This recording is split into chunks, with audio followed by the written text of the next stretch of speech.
Ikukwento, ipapaliwanag at bibigyan namin ng reaksyon ng isang pelikula na puno ng misteryo tungkol sa kung sino ba talaga ang salarin sa krimen na nagaganap. Magugulat kayo sa twist ng istoryang ito, promise.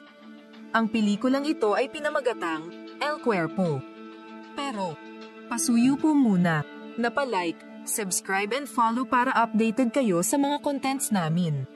Nagsimula ang istorya kay Inspector Jaime Perez na naatasang mag-imbestiga sa isang pangyayari na naganap sa isang morgue. Kung saan, makikita niya dito na ang katawan ng isang bangkay ng babae ay nawala na lang bigla. At nang tinignan nila ang CCTV footage, ay masasaksihan nila na ang security guard dito ay takot na takot tumatakbo paalis sa morgue. Kung saan, nabangga ito ng sasakyan pagkatapos umalis sa morgue at nakomento siya dahil sa nangyari. Inaalam ngayon nila Jaime ang identity ng babae na nawala sa morgue. At matutunghayan natin dito na ang pangalan ng babaeng nawala ay si Maika. Isang mayamang negosyante, nakakamite lang nung nakaraang araw dahil sa umano'y heart attack mula sa isang business trip. Samantala, tatalon muna tayo sa eksena ng asawa ni Maika na si Alex. Na kung saan, sa kabila ng pagkamatay ng kanyang asawa na si Maika, ay nandoon siya sa kanyang kabit na si Carla. Makikita pa natin dito, na nagtutukaan silang dalawa, nang biglang nakatanggap ng tawag mula sa police station. At binanggit sa kanya ang balita ng pagkawala ng katawan ng kanyang asawa na si Maika sa morgue. Napainom muna ng alak si Alex dito, habang binabanggit sa kabit niyang si Carla ang nangyari. Lilipas ngayon ang eksena, na kung saan nasa crime scene na si Alex at ini-interview na siya ni Jaime. Ayon kay Jaime, ang hinala niya dito, ay merong kinalaman sa pagkamatay ni Maika ang kumuha ng katawan sa morgue. Pagkatapos ng inisyal na interview, ay nakahold muna si Alex sa crime scene, upang makasama sa investigasyon, dahil pinaghihinalaan din ni Jaime si Alex na involved sa krimen. Samantala, habang nagyoyosi break ang ibang investigador, at mag-isa si Alex sa loob ng isang silid, ay nakarinig siya ng malakas na tunog sa kabilang kwarto. Pumasok dito si Alex, at nadiskubre niya ang isang nakabukas na locker. At nung tinignan niya ito, ay nakita niya ang isang maliit na botelya na may label na TH16.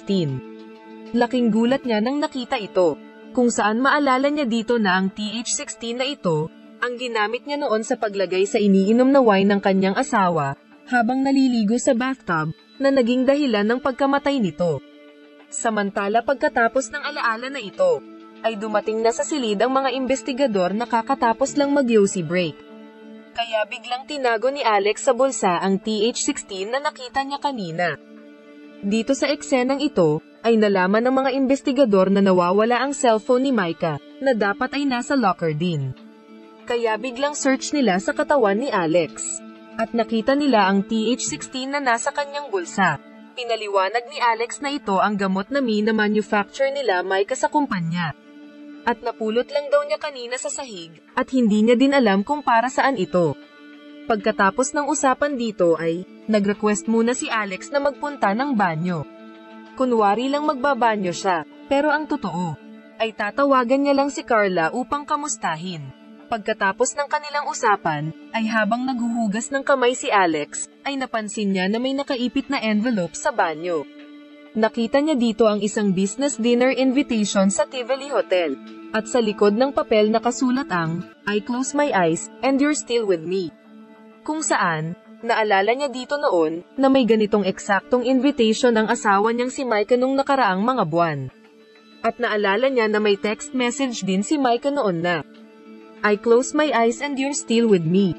Kinabahan si Alex nang maalala ito, at dahil sa sobrang pagkabalisa ay tinapon niya kaagad ang sulat sa toilet, nang biglang dumating ang pulis sa banyo.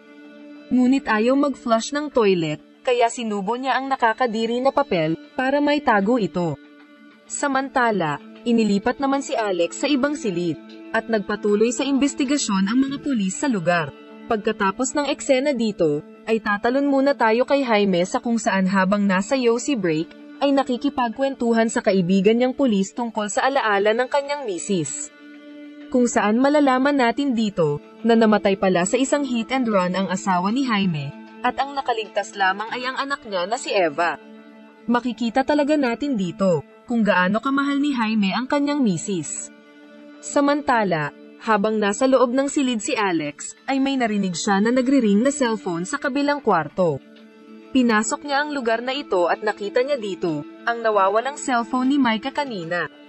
Nang nakuha niya ito, ay namatay na ang phone. Na-check niya ang call history ng phone, at ito ay galing sa isang restaurant na malapit sa kanilang lugar.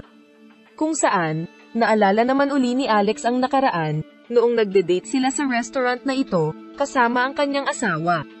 Makikita natin na, patong-patong na ang mga pagkagulo sa isip ni Alex.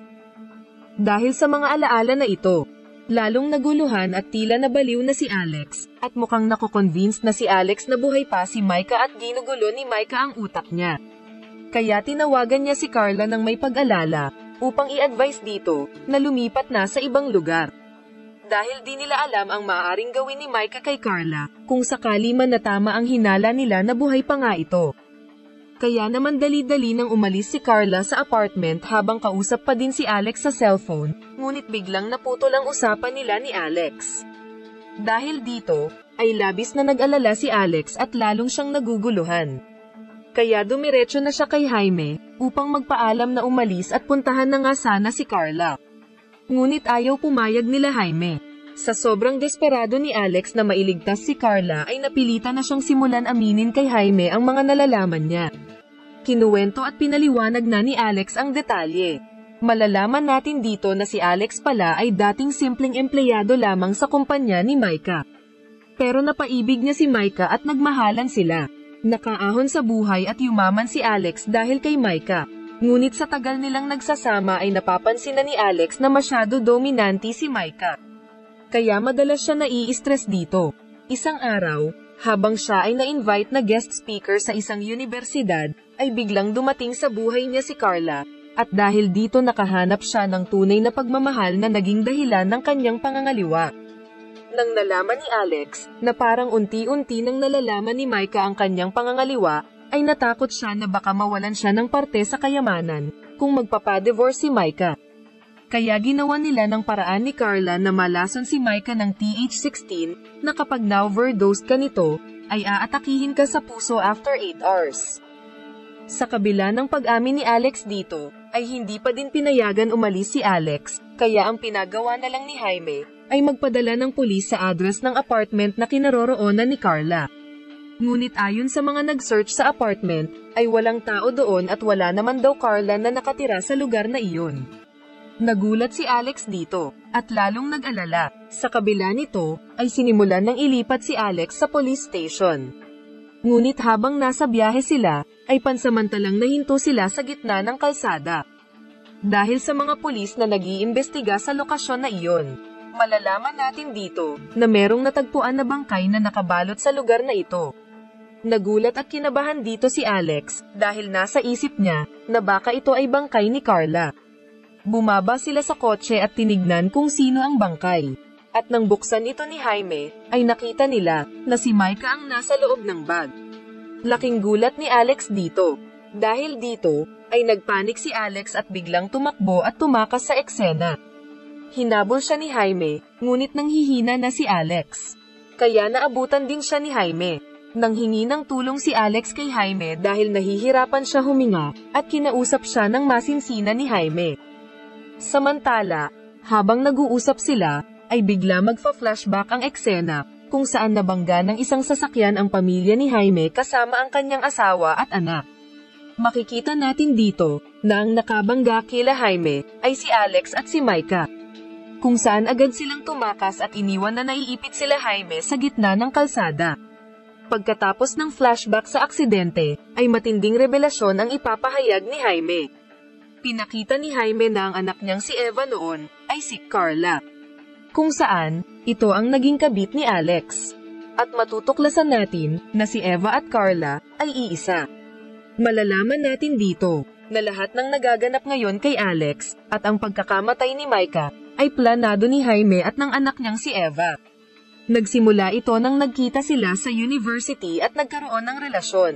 Sa simula, ay medyo nahuhulog na si Eva kay Alex, ngunit nang minsan, nakakatapos lang nila magtalik, ay naikwento ni Alex ang karanasan nila noon, na meron silang nabangga na natakasan nila.